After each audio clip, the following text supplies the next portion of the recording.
Olá a todos e todas, eu sou João Franzin, jornalista, um pouco resfriado, é verdade, mas vamos aqui fazer uma entrevista, procurar fazer da melhor maneira possível sobre a Federação Nacional dos Frentistas, a FENEPOS-PETRO, e conversar com seu presidente, Eusébio Luiz Pinto Neto. A federação é uma entidade nacional, né, que existe desde 1992 e que ao longo dessas décadas, digamos assim, tem procurado empunhar as bandeiras principais da categoria, e duas bandeiras são muito notórias, né, nesse trabalho, né, que é a defesa do emprego e também o combate às más condições de saúde, especialmente através do benzeno, né?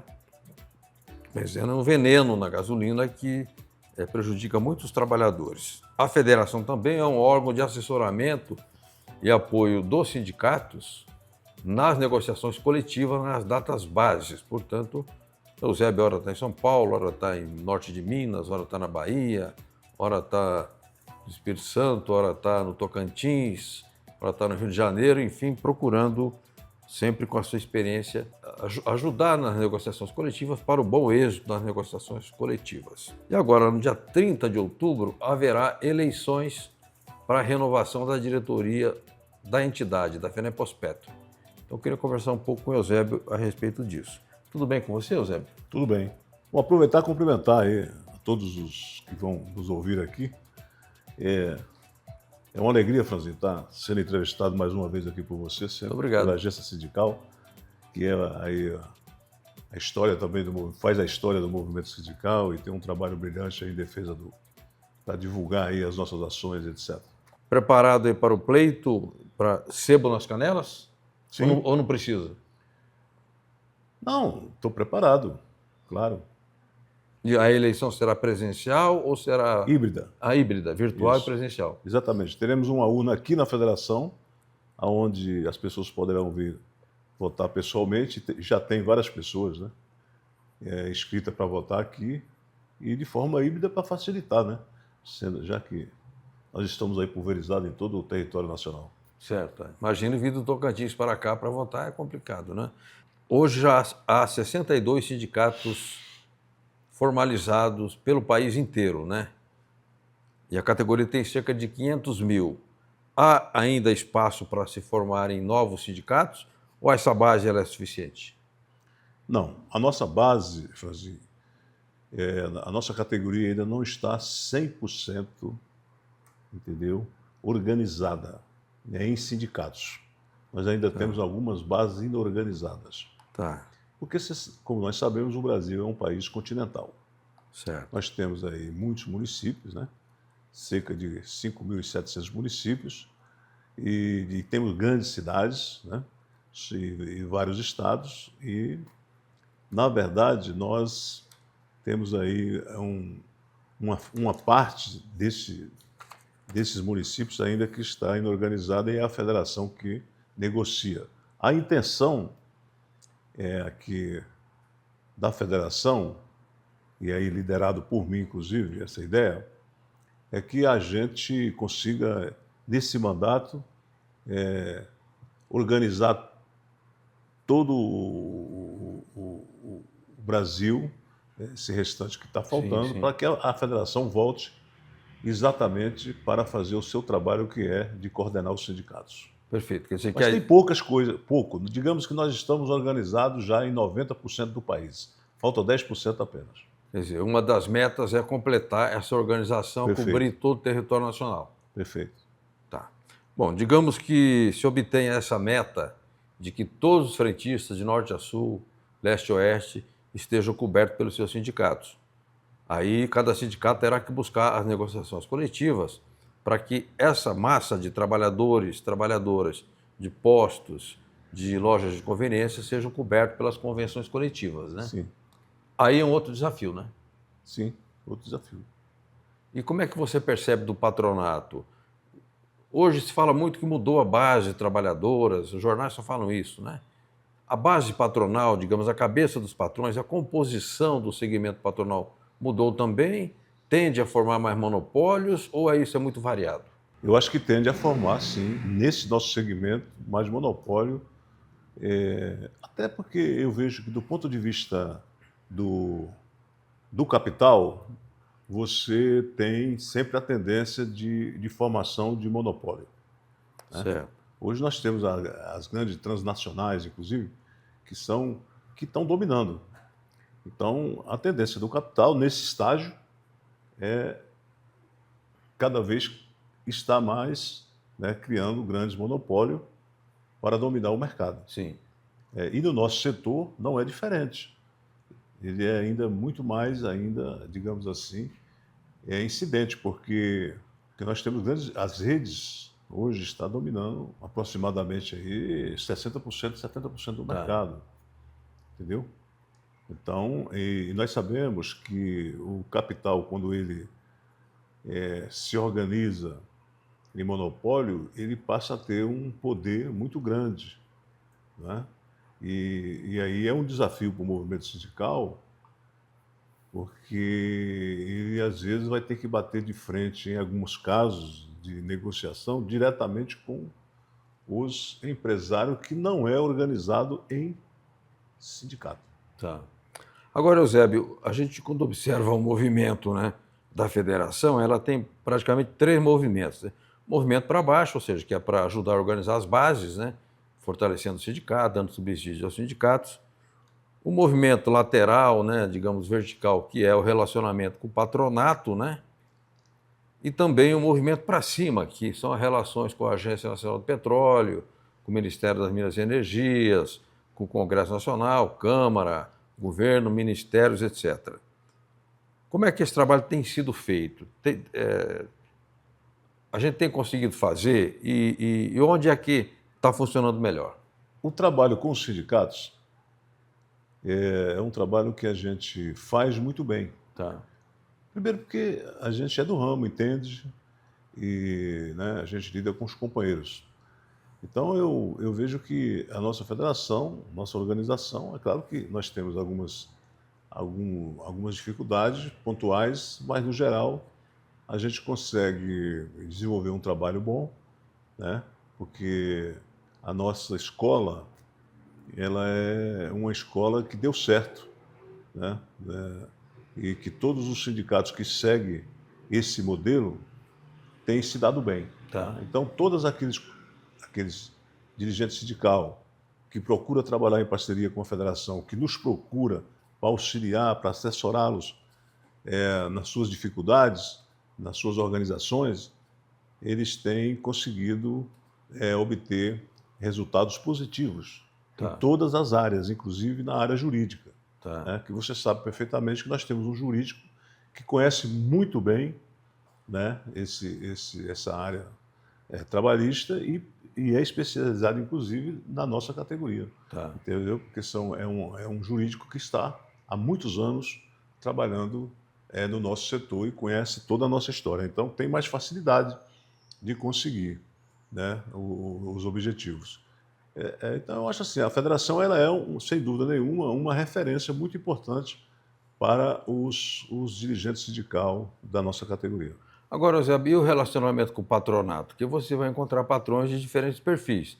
Tem aquele que tem o posto que é da família, o filho herdou do pai, aí tem um ou dois postos ali na cidade ou na região, tem os postos de bandeira das grandes corporações, né?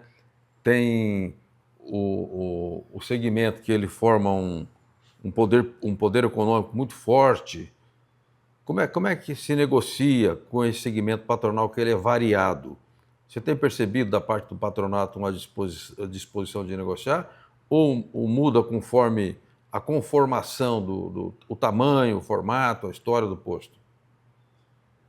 Olha, veja bem, no geral, a gente negocia diretamente com o sindicato patronal, Tá, né, que ali a gente faz, claro, né, a gente firma uma convenção coletiva e essa convenção coletiva, até por força de lei, é obrigada a ser cumprida por todo o setor, tá, independentemente do perfil do empresário. Só que a gente não pode deixar de negar que esses grandes conglomerados que nós acabamos de falar aqui, eles se investem de um poder que às vezes eles querem, inclusive, questionar a legitimidade do próprio sindicato patronal deles de representá-los. Entendi. Né? Às vezes eles querem, de certa forma, passar por cima, querem fazer acordos que, às vezes, é um acordo que não beneficia o trabalhador. Ou seja, eles querem ser maiores que os próprios sindicatos patronais. Exatamente. Então, eles querem propor alguns acordos que pode ser feito, evidentemente, desde que esses acordos sejam favoráveis aos trabalhadores, Sim. não tem problema. Porém, nós não devemos esquecer que nós temos que primar pelo cumprimento da convenção coletiva. Tá. Agora, nós temos uma questão que nós não devemos, isso que você falou é o perfil da nossa categoria, né? Que é igualmente o comerciário em geral, Sim. que é muito o comércio familiar, empresas familiares, né? Que, apesar de isso, está diminuindo, Sim. né? Por essa questão de estar sendo virando redes. Então, nós ainda temos, eu acredito que mais facilidade, às vezes, de negociar com esse comércio menor, Tá. tendo em vista que essas pessoas, às vezes, valorizam mais o trabalhador. Tá. Você está entendendo? Pela convivência. Né? Agora, quando você parte para uma empresa maior, às vezes você não tem ali um contato nem sequer com o verdadeiro proprietário da empresa. Né? Tá. Você passa a ficar ali dependente do RH, né, de uma gestão mais macro. Então, evidentemente que isso dificulta mais. E nós temos que aqui registrar também que a gente tem uma dificuldade muito grande hoje na questão dessa volatilidade do mercado e da rotatividade. Sim, sim, da mão de obra. Tanto da mão de obra como das empresas, mesmo que vende. Que uma hora uma empresa está na mão de uma rede, outra hora está com outra rede. Eles passam muito de mão em mão. E nós temos no mercado, evidentemente, né, muitos empresários que vão para esse mercado com má intenção, entendeu? Tá. Então, isso, evidentemente, impacta negativamente para nós que somos os representantes dos trabalhadores, porque eles precarizam a mão de obra. Tá. São pessoas que vêm para o mercado, são imediatistas, empresários imediatistas, que primam só pelo lucro, entendeu? E que vão para ficar pouco tempo no mercado, explorar, ganhar dinheiro e ali prejudicar todo o processo. Perfeito. Eusébio, eu paro meu carro num posto ou em São Paulo, ou na Avenida Anguera, ou descendo aqui para Santos, e um frentista vai me atender, ou uma frentista, que hoje também tem um grande número de mulheres que trabalham em postos. Aquela pessoa vem me atender, ela é qualificada? Ela recebe um treinamento para ser frentista? Sim, a princípio sim. Por exemplo, um posto para funcionar, ele obrigatoriamente tem que ter um treinamento. Tá. Ele a sua equipe tem que ser treinada, né? Isso está contemplado na NR20, por exemplo. E quem é que treina? Todos os postos de gasolina, todos os trabalhadores de postos de gasolina são obrigados a ter um treinamento de segurança e saúde, né, na norma, né, NR20. Tá? E esse treinamento ele é dado aí pelas escolas que tem de formação que tem aí. Né? Isso aí é um mercado que a gente não controla, evidentemente, claro, né? Que o empresário procura aí. Tem várias escolas aí que são especializadas e tem que ter o certificado, né? Tá. Então, por exemplo, a verdade é que não pode funcionar. Tá. Então, por isso que eu te falo, nesse quesito, sim. Além desse treinamento, o empresário que realmente ele é empresário do setor, ele tem uma preocupação em qualificar e requalificar a sua mão de obra. Sim. Porque isso é importante para ele, entendeu? Porque o grande diferencial é, sem dúvida nenhuma, a qualidade no atendimento. Tá? E ninguém nasce sabendo. Então, quem está no posto de gasolina lida com o público. Quem lida com o público tem que saber se comunicar, tem que saber vender o seu produto. Né? E o trabalhador que lida com o público ele tem que conhecer de técnicas, né, de vendas, né, e de comunicação, né, com o público. Então, o empresário que se preocupa, ele se interessa, evidentemente, em ter a sua mão de obra qualificada, né, que faz esse diferencial. Nós, do movimento sindical, quanto federação, nos preocupamos muito com isso. É claro que você qualificar, requalificar, treinar trabalhador não é uma função exclusiva do movimento sindical. Tá. Às vezes o patronal quer jogar essa responsabilidade para o sindicato laboral, Sim. entendeu? A gente pode até fazer isso, desde que esteja numa parceria com o próprio empresário ou com o poder público, Ou Sistema S. com o sistema S, que alguém ajude a financiar. Tá. Financie, e a gente pode perfeitamente ministrar esses cursos. Agora, nós não podemos chamar essa responsabilidade para nós, porque não é responsabilidade nossa. Sim, sim. Porque quem vai ganhar com isso é o mercado. Tá. Então, nós não podemos aqui ter a ilusão, porque às vezes tem companheiros que pensam assim, por incrível que pareça, né? A gente não pode chamar, qualificar uma mão de obra e dar de graça para o patronal. Claro. É claro que não. Agora, nós, por exemplo, temos um espaço, oferecemos esse espaço, né?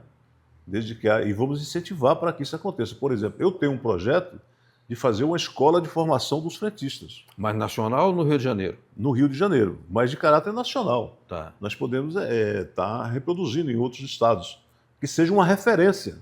E isso serve para estimular. Por exemplo, isso envolveria, é claro, uma parceria, né?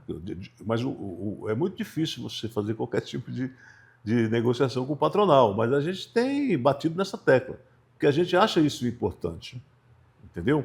Porque isso é importante para o trabalhador, né? Sim. O trabalhador preparado, treinado, ele se sente estimulado, Sim. entendeu?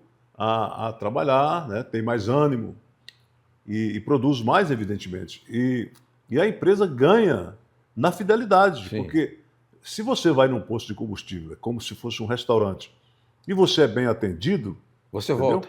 Evidentemente que você volta, porque é um trabalho personalizado. Você tem muitos clientes, eu digo isso porque sou do chão da pista, que ele chega no posto de gasolina, ele já tem o frentista de preferência para atender ele, né? Ele às vezes até aguarda, não, eu quero ser atendido por aquele frentista. Verdade. Entendeu? Por quê? Porque atende ele bem, já conhece ali o cliente. Se esse trabalhador ele tem um treinamento, ele tende a fidelizar o cliente. Tá. E o posto de gasolina não vive só de cliente fidelizado, eu sei disso. Mas o que dá base e sustentação Sim. para uma empresa é a fidelidade. Sim, sim. Se você tem ali 70% do seu cliente fidelizado, você certamente está com sua empresa, né, tranquila. Tá. Né? E principalmente quando essa empresa é na região urbana. Sim, sim. Entendeu? Porque você está ali, certamente você tem hoje uma população verticalizada, Sim. né? Que mora na zona urbana. Então a população é uma população grande, né? Em um espaço geográfico pequeno, né? E essa população tende a convergir para o posto que está mais próximo. Sim, sim. Se você tem um bom atendimento, você vai pegar, imagine, né? Os clientes ali que residem naquela redondeza, nos prédios e etc. E você tende a ter uma grande carteira de clientes. Tá. Então, eu acho que é por aí que o empresário deve pensar. Claro que hoje você tem também várias mudanças que impactam com essas transformações tecnológicas que também impactam o posto de combustível. Perfeito. Eusébio, o trabalhador ele se protege na Constituição, na CLT, mas no caso de uma categoria profissional, na sua convenção coletiva de trabalho. Para quem não sabe, e claro que todos sabem, a convenção coletiva ela abrange um conjunto de leis, de conquistas e de garantias que tem efetividade legal e toda empresa, seja ela, estou aqui em São Paulo, Sapopemba, seja ela do Jabaquara, seja ela do Centro, seja ela de Pinheiros, ela tem que cumprir a convenção coletiva. Da convenção coletiva dos frentistas, vamos pegar o caso de São Paulo, que é o estado mais rico da federação. O que você considera de mais importante? É o piso? É o adicional de risco? É o adicional de hora extra? O que, digamos, protege e traz ganho para os trabalhadores? Acho que o importante é o conjunto. Mas como você fala do mais importante, para mim é o piso. Piso. Né? Eu acho que nós temos que lutar para que o trabalhador aumente o seu poder de compra. Né? E para isso é necessário que ele ganhe cada vez melhor, mais, né? Tenha um salário que corresponda às suas necessidades. Certo. E nós sabemos que o trabalhador brasileiro hoje, principalmente da nossa categoria, ela tem temos um salário ainda muito baixo, se nós formos comparar com a necessidade de consumo. Isso não quer dizer que nós estamos abaixo da média nacional, não, pelo contrário. Mas eu digo assim, todo trabalhador brasileiro tem essa necessidade de ganhar melhor. Então, por isso que eu acho que, com essa concentração de renda que nós temos no Brasil, que é um dos países que tem a maior concentração de renda do mundo, né? Então, nós temos que fazer uma distribuição de renda. É claro que esse governo que nós colocamos lá, e que tem esse projeto de lei aí de atrelar o salário mínimo, o aumento do salário mínimo ao PIB, que foi inclusive um projeto em parceria que foi ali estimulado pelo movimento sindical, como você sabe, Sim, mesmo assim ainda não é suficiente para fazer a transformação de renda com a urgência que nós necessitamos, sim. né? Então, o sindicato ele tem esse papel de fazer essa distribuição de renda na prática, porque ele conhece a necessidade do trabalhador e ele tem o poder de usar essa ferramenta de transformação social, que é o sindicato, para conseguir esse aumento. É claro que você tem os momentos, né? Tem momento que está mais favorável, tem momento que está mais desfavorável. Então, quando nós temos um momento favorável, a gente tem que aproveitar esse momento e exigir que o salário tenha aumento real, né? Para que nós possamos aumentar o poder de compra do trabalhador.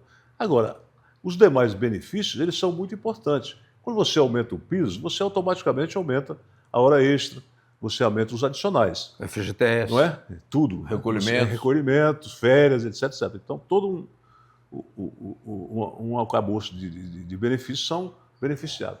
E a questão de TIC, de cesta básica, de outros benefícios, né, são muito importantes, né, para o trabalhador, tendo em vista que a gente está longe de ter, como eu disse, um piso salarial que satisfaça a necessidade básica dos trabalhadores. Eusébio Luiz Pinto Neto, presidente da Federação Nacional dos Frentistas, FENAPOS-PETRO, entidade que existe desde 1992. Eu acompanho a categoria dos frentistas praticamente desde quando ela se iniciou. E ela tem uma lei importantíssima, que é a Lei 9.956, se eu não me engano, de 2000, ano 2000, e que ela proíbe a instalação das chamadas bombas, em que o cliente vai lá e faz o autoabastecimento, porque geraria desemprego em massa. Agora, essa é uma lei importantíssima. Agora, faz alguns anos, o Kim Kataguiri, deputado de direita, tentou intrujar uma emenda num projeto de lei e que acabaria com essa garantia legal e desempregaria milhares. E ele foi derrotado, porque as entidades, as direções, tiveram muita competência para tratar desse assunto no Congresso Nacional. Eu já falei da relação para baixo, ou seja, a relação das direções com as categorias representadas, a relação lateral, que é a relação com os patronatos, mas tem o poder do Estado Democrático de Direito, ou seja, poder legislativo, judiciário, poder executivo. Eu vi naquele momento, nós fizemos até manifestação na Paulista, muita competência das direções das entidades em negociar com o Congresso Nacional. Então, eu queria saber, neste seu novo mandato, né, que vai se encerra agora e depois começará em breve, quais são as prioridades de relacionamento com o Congresso Nacional? Porque lá tem bancada da bala, bancada da Bíblia, bancada do boi, bancada do capital, bancada dos banqueiros, só não tem bancada de trabalhadores, né? Perfeito. Como é que a gente chega nesse Congresso conservador e conversa com eles? Franzinho, eu quero aproveitar a sua pergunta para fazer aqui um registro. É muito importante que o dirigente sindical seja legítimo e forjado na base, entendeu? Porque isso lhe dá bagagem e legitimidade e conhecimento para lutar pelos direitos da sua categoria. Eu trabalho em posto de gasolina há 40 anos. Aliás, onde você começou? Comecei aqui em São Paulo. Em que lugar? Eu comecei ali na Marginal, ali na Lapa, né? num posto Shell. Ali, E você era ao frentista? lado do... Não tem mais o posto hoje lá. É ao lado da ponte da freguesia do Ó. E você era frentista ali? Era frentista, eu comecei como frentista. Frentista caixa. Trabalhei em vários horários e na época que eu comecei a trabalhar em posto, o trabalho em posto não tinha especificidade. Você fazia de tudo no posto. Sim. Né? Lavava carro, trocava óleo, enxugava carro. Né? Claro, né? Começamos ali nos anos, final dos anos 70, início dos anos 80. Então, nós nos organizamos, né, aqui na nossa categoria, né? Eu comecei no movimento sindical ainda nos minérios, né?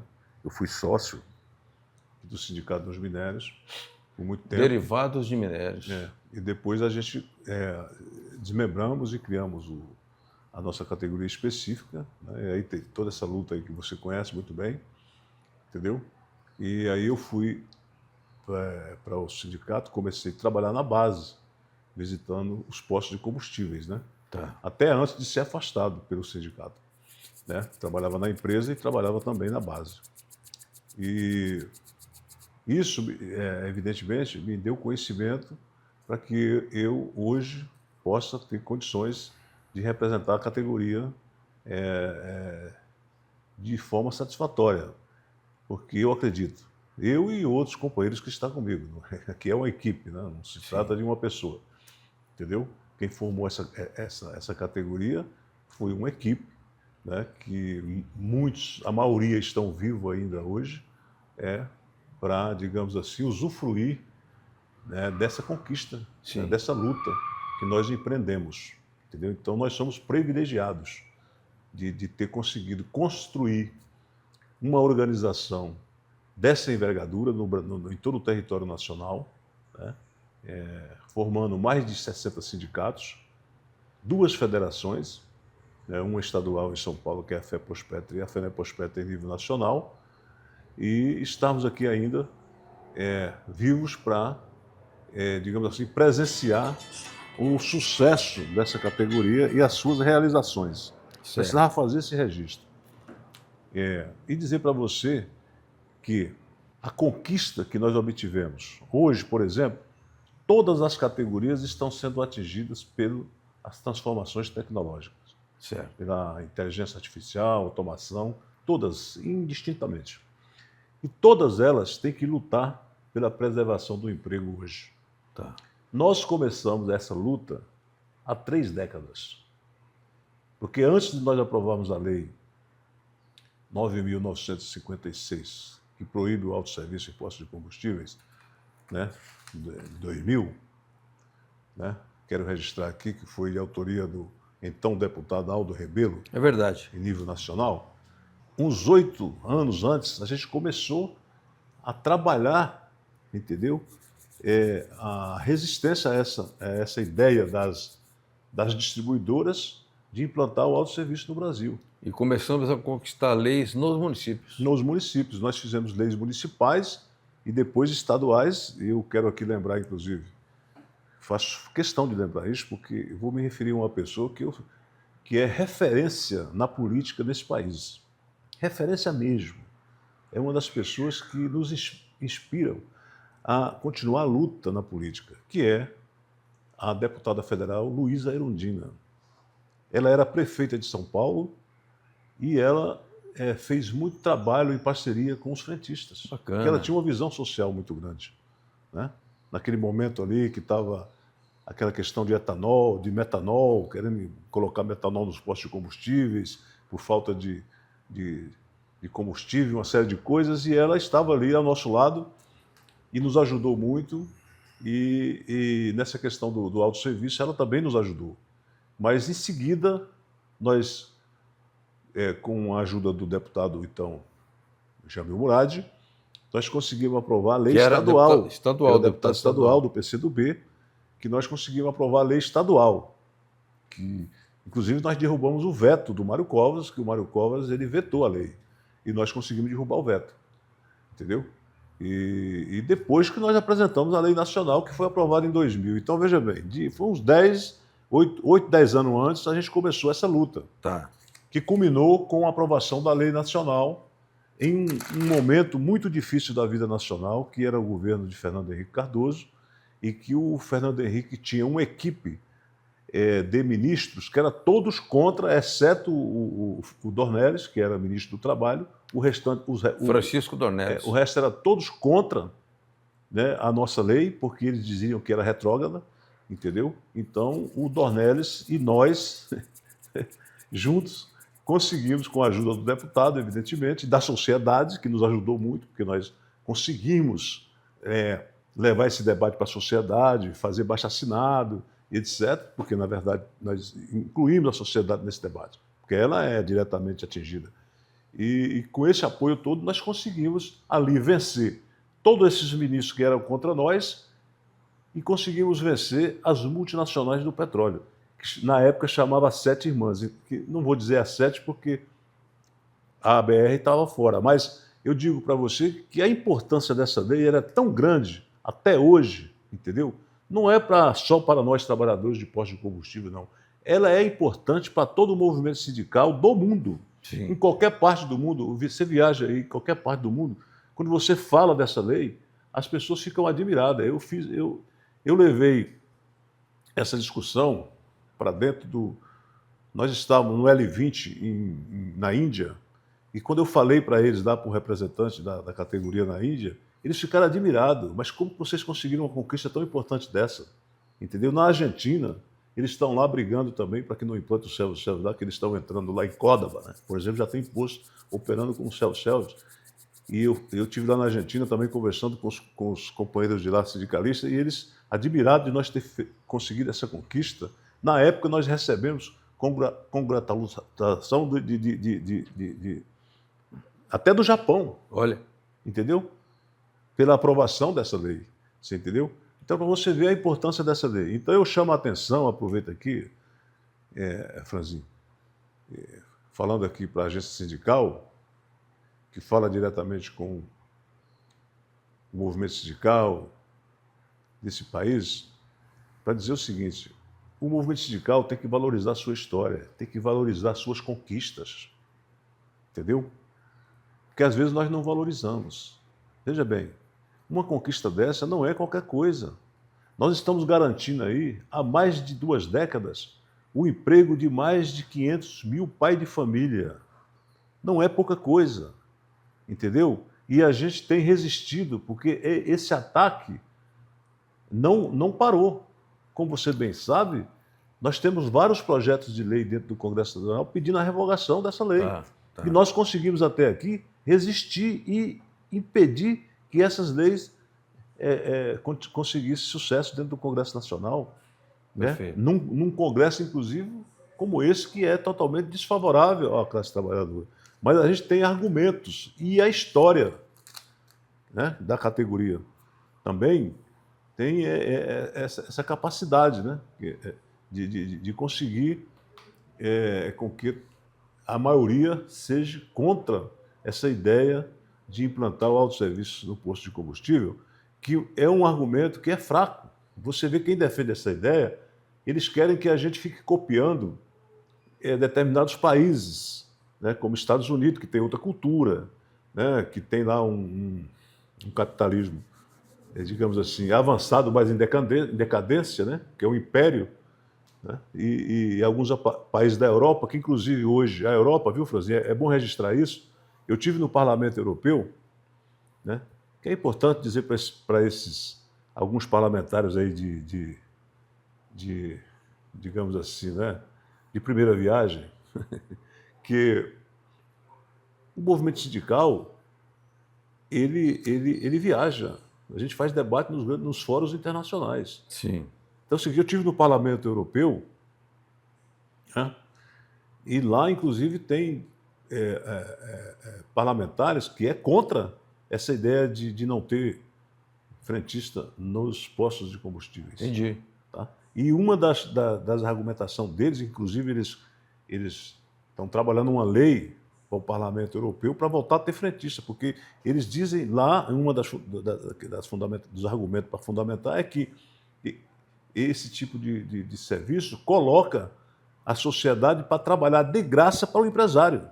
Sem considerar o risco à saúde Não é? de quem vai lá se abastecer sem ter treinamento. Eu tenho um exemplo aqui, exatamente, eu tenho um exemplo bem claro para você aqui, o seguinte, eu levei 23 minutos para conseguir abastecer um carro, entendeu? Em Paris, Certo. né? Vindo do interior, na chegada de Paris, nós paramos em um posto de combustível, que evidentemente é self-service, eu fiquei 23 minutos para conseguir abastecer um carro, entendeu? Sem nenhuma assistência de ninguém. Você vai lá dentro da loja de conveniência, a moça libera lá, através do computador, lá a bomba, você paga e abastece o carro, ninguém te dá nenhum tipo de assistência, você está ali, como você acabou de dizer, ali, exposto aos riscos inerentes à atividade e àquele ambiente, e você ficou 23 minutos ali trabalhando de graça para um empresário. Perfeito. É só você fazer a conta. Quer dizer, isso não traduz em benefício nenhum para você. Tá? Então, quem paga tem o direito de ser atendido. Não é? Então, é esse argumento que nós temos que levar para esse debate. E nós temos conseguido vitória. Você acabou de dizer aí desse deputado, né, Kim, né? Katagari, é isso? É. Esse rapaz, né, primeiro mandato que ele estava lá, ele, né, achou que não deveria ter frentista mais imposto de gasolina, que isso era arcaico, que não sei o quê, que não sei o quê. Mas ele não obteve vitória. Por quê? Porque nós fomos para cima e mostramos que nós estamos preparados para fazer essa luta. Perfeito. Porque a sociedade não quer, entendeu, os self-service nos postos de combustíveis no Brasil, porque o Brasil tem a sua própria história. Nós temos a nossa história. Nós não somos obrigados a seguir a história dos Estados Unidos, entendeu? Até porque nossa história não é a mesma deles. Claro, claro. Eles têm a história deles lá, entendeu? Que é bonita e tudo mais, mas para o país deles. E nós temos a nossa história. E agora não dá para você abraçar essa ideia de que o capitalismo selvagem, como a gente costuma dizer, ele é homogêneo, que ele é obrigado a ser... Todo mundo é obrigado a seguir esse modelo. Não. A gente tem as nossas próprias realidades, entendeu? Perfeito. E o Brasil é um país novo, um país que está em ascensão. Nós estamos aí abrindo várias rodovias pelo Brasil afora que precisa de construir estrutura, posto de combustível, entendeu? Nós temos ainda muito combustível fóssil a ser explorado, porque o Brasil precisa desse recurso para construir a estrutura do país. Tá. Todos os países desenvolvidos do mundo se desenvolveram com o lucro do petróleo. Sim, sim. Um investimento oriundo do petróleo, entendeu? Por que querem tirar o direito agora do Brasil fazer isso? Perfeito. É claro que tem que respeitar as leis ambientais, né? A biodiversidade, tem que respeitar o meio ambiente, mas para isso a gente não pode deixar de explorar o petróleo que aí está. Nós temos a nossa fonte energética, que é limpa, aliás, que é a mais limpa do mundo, que é Etanol. o etanol, entendeu? Quer dizer, nós estamos optando por uma matriz energética, por uma fonte energética baseada no carro híbrido, Sim. provavelmente, você está entendendo? Quer dizer, você tem hoje a alternativa do carro elétrico, mas o carro elétrico, nós sabemos o risco que corre o carro elétrico. O carro elétrico não é só não é só isso que eles falam aí na grande mídia, não. O carro elétrico tem os seus problemas, que é a questão que nós sabemos aí, né, das baterias, do lixo, de tudo mais, e do risco também de incêndio e tudo mais que corre o carro elétrico, inclusive tendo que hoje se estuda ter um estacionamento exclusivo para carro elétrico, porque ele não pode estacionar em estacionamento subterrâneo, porque corre um grande risco de explosão, de ter ali um incêndio. Então você veja, não é bem assim, entendeu? Tem muita propaganda. Tem aí. muita propaganda, mas essa tecnologia talvez não seja a ideal no momento para que ela seja o norte para uma fonte energética duradoura no nosso país, né? Ela é mais ou menos uma coisa de muito lixo, né? Como se fosse o telefone. É descartável, inclusive o carro elétrico é descartável. Você compra um carro elétrico, ele não tem mais mercado depois que você usa. Sim, sim. Provavelmente você tem que jogar no lixo. Então, companheiros, além de trazer grande desemprego, a gente tem que discutir isso. Nós não somos contra a tecnologia, pelo contrário, somos favoráveis. A tecnologia ela é importante para libertar a humanidade, para libertar o trabalhador, entendeu? Para que o trabalhador tenha mais tempo para o lazer, para que o trabalhador tenha mais tempo para estudar, para que o trabalhador possa conquistar um capital cultural, que é o que importa para a sociedade. A sociedade não tem que correr atrás de acumular bens materiais. A sociedade, o nosso trabalhador e nós temos que nos preocupar em estimular o nosso povo a estudar, entendeu? A adquirir um capital intelectual, que é o que faz a diferença. Perfeito. Hoje, você está entendendo? E isso para nós conquistar isso, nós temos que nós temos que diminuir a carga horária do trabalhador, tá? Hoje a gente trabalha 8, 10, 12 horas, até mais aí, porque com essa tecnologia aí, em vez de libertar, ela está servindo para explorar o trabalhador. Tá. Às vezes a pessoa vai para casa e continua trabalhando de graça com o patrão. Sim, sim. Inconscientemente. Porque ele te manda lá uma mensagem, você vai responder a mensagem, e ali começa ele mandar você fazer uma coisa ou outra, e você acaba fazendo e não está recebendo por isso. Sim, sim. Entendeu? Então a gente tem que reeducar, inclusive, o nosso trabalhador, educar o nosso trabalhador para que ele não permita que isso ocorra. Você está entendendo? A gente tem que usar a tecnologia justamente o contrário, para que a gente possa trabalhar menos, né? Que a gente praticar esporte, né? O lazer, a cultura, a arte, né? Ir para o teatro e etc. E ter tempo para estudar. Entendi. Porque para estudar, você sabe, Franzinho, que tem que ter tempo. Sim, você sim. para ler um livro, você tem tempo. Quanto tempo você leva para ler um livro? Não é qualquer coisa. Você está entendendo? Então, companheiros, ou a sociedade ela muda a sua forma de pensar. E nós, como dirigente sindical, temos o dever de bater nessa tecla, entendeu? Tá. Para que o trabalhador crie essa consciência e a gente possa transformar a tecnologia, que é uma conquista do povo. Sim, a tecnologia ela é descoberta através das pesquisas científicas que são financiadas pelo povo, que é recurso do imposto que financia as grandes universidades públicas. Sim, sim. Entendeu? Que acaba tendo esses pesquisadores importantes na área da ciência que criam essas tecnologias e que, às vezes, são apoderadas pelo grande capital para explorar a classe trabalhadora, o que está acontecendo hoje. Então, nós somos contra a exploração da classe trabalhadora pela tecnologia que nós queremos que ela um dia nos liberte. É para isso que nós queremos, como a inteligência artificial e outro mais. Não para nos escravizar. Perfeito, perfeito. Eusébio, você me fez lembrar uma velha canção do Gilberto Gil, 73, que diz assim, queremos saber, né? Naquela época surgiu o raio laser, né? Então o raio laser foi a grande novidade, como é hoje, como foram alguns anos o celular. Aí o Gilberto Gil, que tem formação em economia, né? O Gilberto Gil, ele faz uma série de perguntas assim, queremos saber, né? Por exemplo, queremos saber quando vamos ter raio laser mais barato. Ou seja, que aquela tecnologia não podia ficar só na mão de meia dúzia. Era preciso socializar o acesso àquela tecnologia. E é o que você acabou de dizer agora. O artista pensa na frente justamente porque ele tem essa sensibilidade.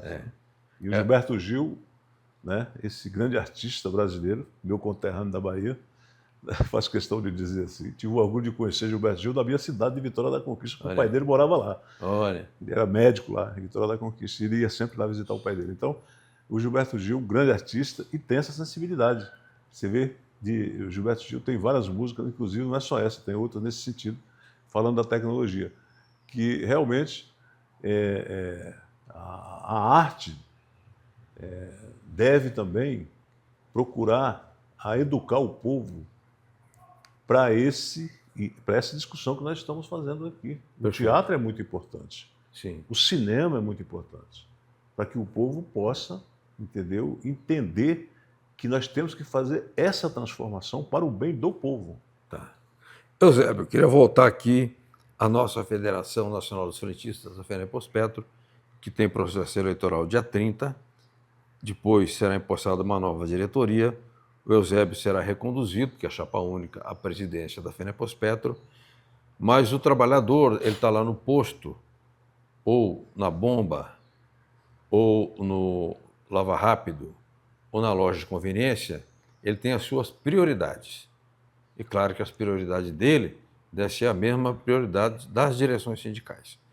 Então eu queria saber, na nova gestão que se anunciará, o que você considera as 3 prioridades fundamentais para a categoria e para a sua gestão? Bom, uma das prioridades é essa: finalizar a organização da categoria em todo o território nacional. Essa é uma finalidade número 1, porque a federação tem que voltar para a sua finalidade, que é coordenar os sindicatos. Tá.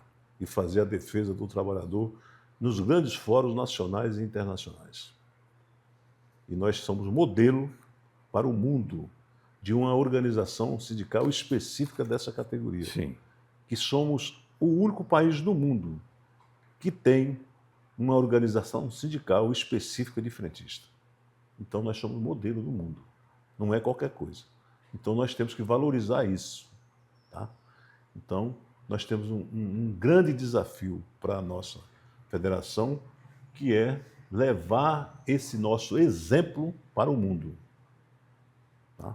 E nós estamos fazendo isso, começando a trabalhar essa possibilidade internacional. A segunda é investir na organização da categoria, no sentido de estimular a consciência da categoria e dos dirigentes sindicais da necessidade da gente procurar investir, né, na formação de quadros e a gente acompanhar, né, adquirir conhecimento para acompanhar essa transformação que hoje Sim. existe no mundo do trabalho, né, e poder fazer esse debate com competência, Tá. para que possamos ser consequentes. Tá. Nós temos uma responsabilidade muito grande com o futuro do trabalho, que muitos, como nós estamos vendo hoje, inclusive na grande mídia, insiste em dizer que o movimento sindical é despreparado e elogiam, inclusive, a última reforma sindical que foi feita agora no ano de 2017. Pelo Eles Michel Temer. continuam elogiando essa reforma sindical que trouxe essa precarização para o país, inclusive empobrecendo o país, entendeu? Causando grande desemprego, não é? Em todos os sentidos foi ruim para o país. Mas você vê que essas pessoas que estão a serviço do grande capital, da elite aí da chamada Faria Lima, né? Que esse pessoal do mercado financeiro, que tem, quer dizer, assim, uma grande... não gosta de trabalhador, entendeu? O negócio deles é o capital financeiro. Eu não sei quem que vai consumir para que eles possam continuar especulando, porque tem que ter consumidor para isso, né? Perfeito. Então, eu acho um absurdo tudo isso. Eu quero aqui fazer um registro, aproveitando a importância do movimento sindical brasileiro. Você vê que nós resistimos tantos anos, né? Aí todas essas transformações que ocorreram no mundo do trabalho, dificuldades políticas e etc. O movimento sindical resistiu.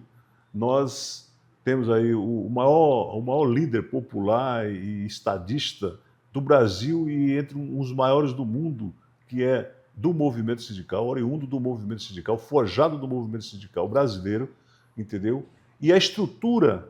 Que é o companheiro Lula, né? Que é o companheiro Lula. Desculpa que eu não coloquei o nome porque é tão evidente, mas assim...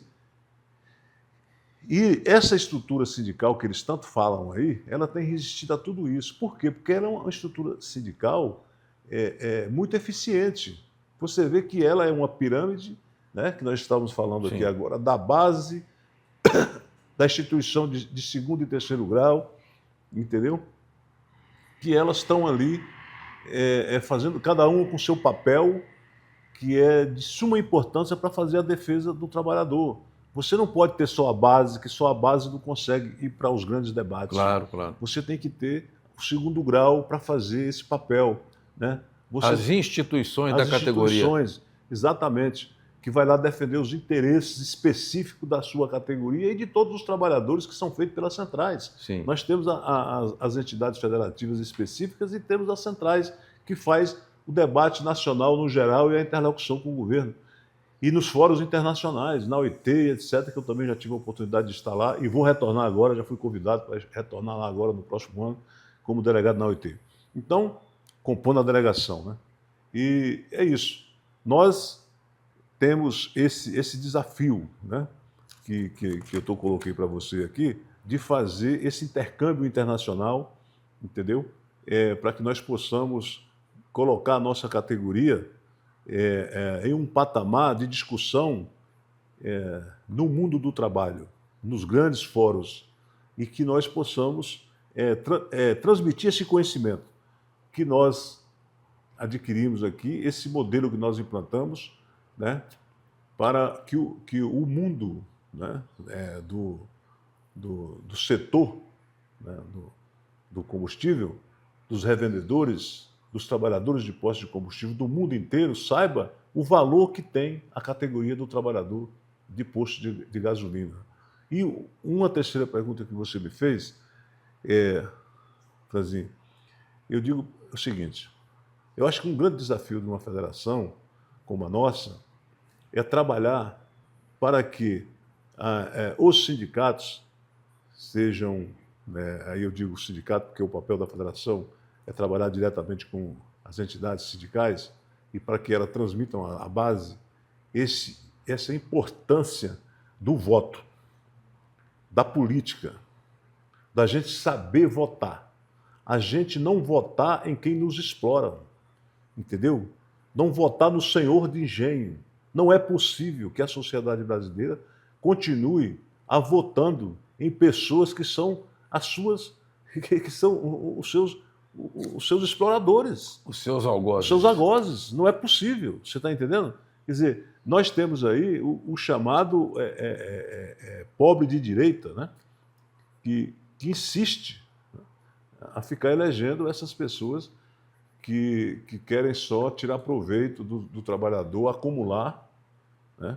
Acumular riquezas às nossas custas. E se você pega toda essa elite que está no poder hoje da direita e da extrema-direita, são pessoas, a maioria delas com condenações, são pessoas desonestas, são pessoas que estão lá, praticam trabalho escravo, são pessoas sem nenhuma moral, você me desculpe, não é todos, evidentemente que toda regra tem exceção, mas a grande maioria, se você for, aparece ali uma estrela, entre aspas, da direita, quando você vai investigar a vida dele, tem lá o passado dele, é de condenação na justiça por vários crimes, principalmente de crime contra o mundo do trabalho, contra o trabalhador lá, né, etc., entendeu? Por não pagar lá os trabalhadores, etc. Quando você vai ver isso, entendeu? Nós estamos sendo dominados na política por uma extrema direita que tem o ódio como objetivo, entendeu? Um separatista, né, que querem cada vez mais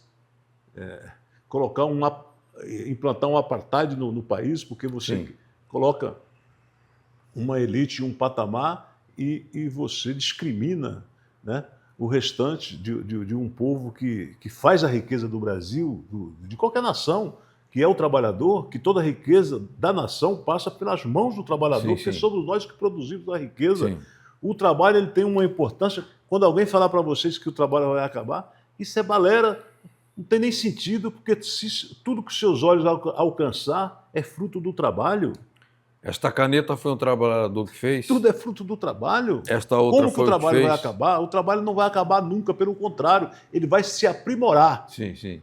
Ele cada vez mais vai se tornando uma obra de arte, porque ele é uma obra de arte, porque tudo é uma obra de arte. Perfeito. Mas ele vai se aprimorando. Você, trabalhador, cada vez mais vai ser um grande artista, um grande arquiteto desse planeta que nós construímos, que nós estamos construindo, continuamos construindo.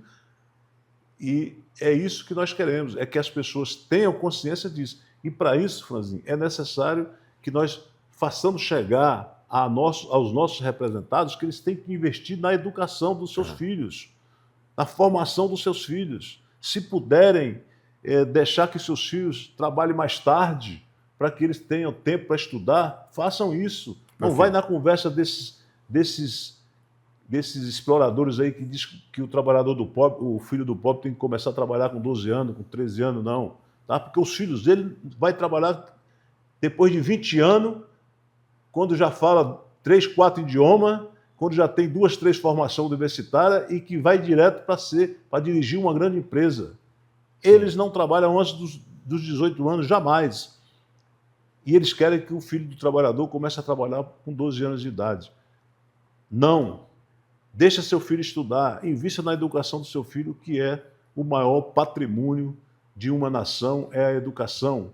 E os nossos filhos têm que ter um patrimônio cultural para nós mudar o destino da humanidade. É isso. Tá? Então, eu faço esse apelo aqui. E esse é um papel importante que a federação tem que ter. Porque se nós não nos juntarmos a essa transformação necessária, né, que é a gente fazer a boa política, saber votar, a gente jamais vai sair, né, dessa enrascada que nós estamos, vou chamar assim. Perfeito. Quero agradecer muitíssimo ao Eusébio Luiz Pinto Neto, que é um homem muito experiente, culto, politizado, e que nós ficaríamos horas e horas conversando com conteúdo, né? Porque não é conversa de botequim, jogar a conversa fora, conversa que tem começo, meio e fim, tem conteúdo. E pela abordagem que ele fez sobre a questão do trabalho, do trabalhador, dos direitos, do piso, das garantias de convenção coletiva, do relacionamento com o patronato, do relacionamento com o governo, da questão que ele colocou como fundamental, que é a formação de dirigentes e também a formação educacional, para que o trabalhador que hoje está num posto, está na loja de conveniência, se preocupe com a educação do filho, porque eu assisti a esta noite a um vídeo emocionante do Pepe Mujica, que é o grande líder do Uruguai, e ele está se despedindo, que ele já está bastante idoso, e ele disse assim: vocês se dirigem a uma enorme multidão, vocês verão o que eu não vou ver, vocês verão o conhecimento ter o mesmo poder que tem hoje o capital. Então eu achei aquilo extremamente bonito e emocionante. De modo, José, porque eu quero saudar a sua preocupação permanente com a formação, com a educação e com a qualificação. Sem isso, o movimento sindical, numa corrida de 10 mil metros, vai sair sempre 500 metros atrás do capital. A educação, pelo menos, estabelece um mínimo de igualdade. Eu quero agradecer ao Eusébio, desejar, Eusébio, que a eleição do dia 30 se dê de forma muito tranquila e fraterna, porque há um ambiente de fraternidade entre as direções dos frentistas, que você tenha muito sucesso na tua próxima gestão. E aquilo que eu sempre digo: saúde, paz e prosperidade. Obrigado, Franzin. Obrigado a você, obrigado à agência sindical. E quero aqui fazer um apelo à categoria, né, que no dia 30 vamos eleger a nossa direção da nossa Federação Nacional, que, como vocês têm conhecimento, tem essa história linda que nós devemos preservar e defender. E para isso nós temos que ter uma direção comprometida com essa luta. E vocês são fundamental nesse processo.